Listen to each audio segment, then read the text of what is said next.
for me, like core reasons that got me here was number one, I love the industry. I love what we do. I love that there's so much opportunity in here. And I'm also a little bit irritated. I have a little bit of a chip on my shoulder because I was, I didn't go to college, and I saw college absolutely rake so many people over the coals because they just went in blindly. Listen, I'm not saying that college is bad, but I'm just saying we're going in blindly, man, too often.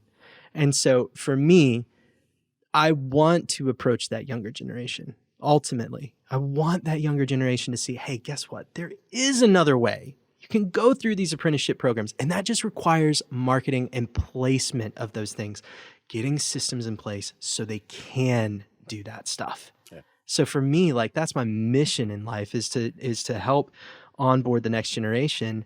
But, okay, the next part of this equation, and I know a lot of people are like, okay, great, Tyler, awesome. We've marketed. We've spent all this money.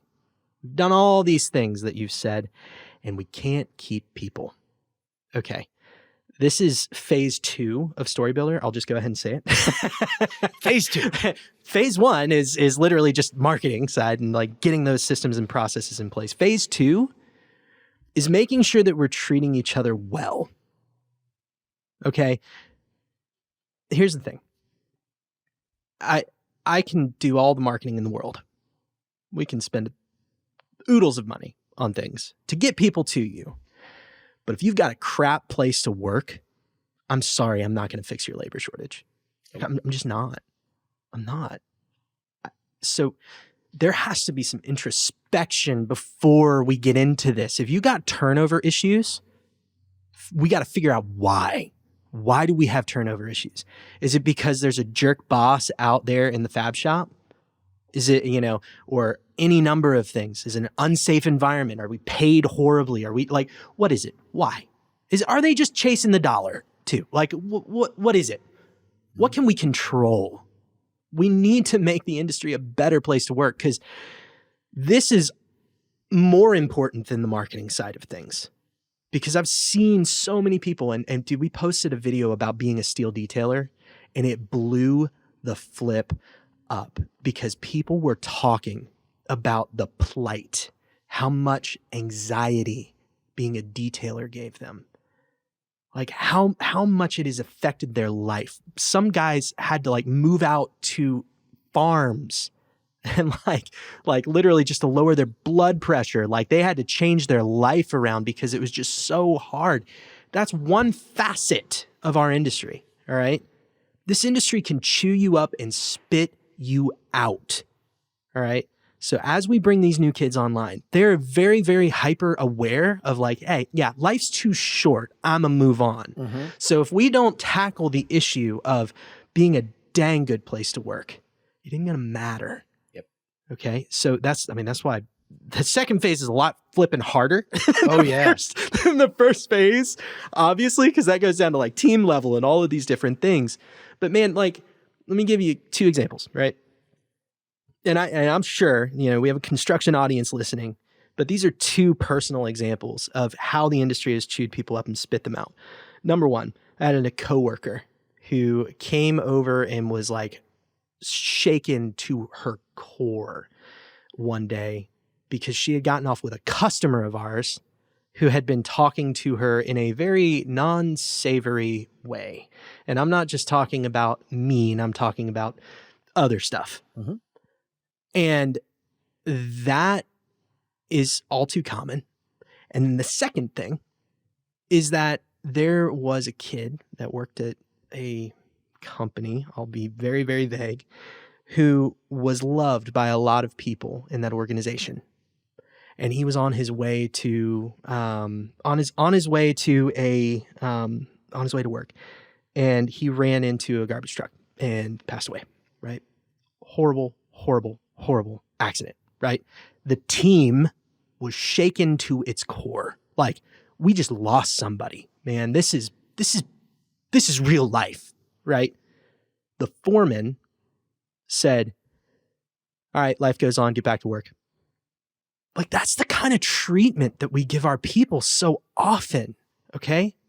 So if you have turnover issues, I need you to go evaluate each one of your leaders. and make sure that they're good. And if they are poison in the water, get rid of their butts, please. We don't need that in the industry. We need to be world-class, guys. If we're going to fix this issue, we got to be better than that.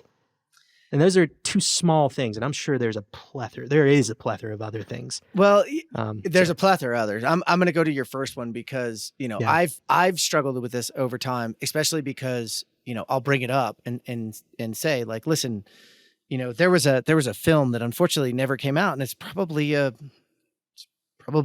because of our industry, hard-headed women.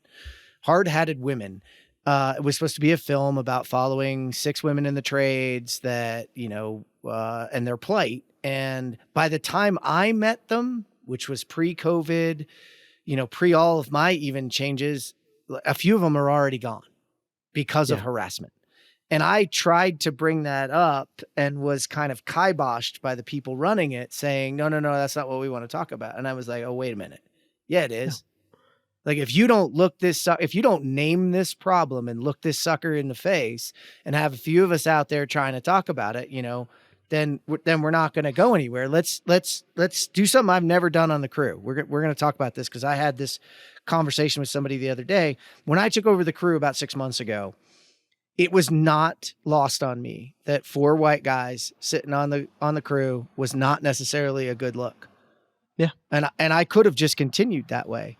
Or I can drink my own Kool-Aid and look at my own problem and start to grow and change and bring new perspectives and bring new people in. And that's what I'm focused on doing. But if I didn't look at the problem and identify that maybe I had a problem, how was I going to address it?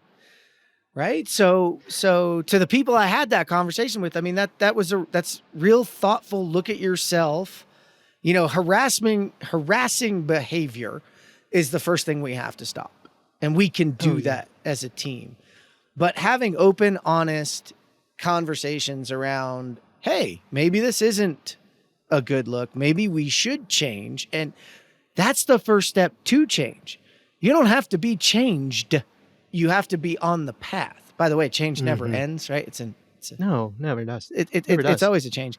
And the safety one, I'm sure when Rob listens to this, he's going to hear you talk about that person who passed away and then the foreman saying, hey, just move on. Do you know how unsafe that job site had to have been for not just his crew, but the entire crew? Anybody walking through there?